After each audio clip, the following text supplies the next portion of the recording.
दुनिया में कुछ है तो गायत्री की शक्ति के अलावा और कुछ नहीं है दुनिया में।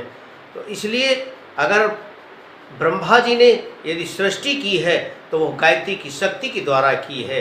यदि शेषनाग पृथ्वी को धारण किए हैं तो वो गायत्री की शक्ति के द्वारा धारण किए हुए हैं।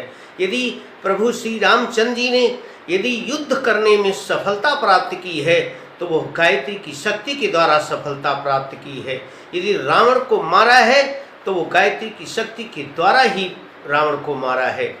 यदि भगवान कृष्ण ने उस गोवर्धन पर्वत को एक उंगली पे उठाया है तो यह गायत्री की शक्ति के द्वारा ही उठाया है। और कहाँ तक बताऊं आपको, यदि सूर्य भी निकलता है तो वो गायत्री की शक्ति के द्वारा निकलता है। यदि चंद्रमा निकलता है तो वो गायत्री की शक्ति के द्वारा ही निकलता है। यदि दिन का उदय होता है तो वो गायत्री की शक्ति के द्वारा ही उदय होता है। यदि रात्रिकालीन आती है तो वो गायत्री की शक्ति के द्वारा ही आती है। सारा इतिहास भरा पड़ा है।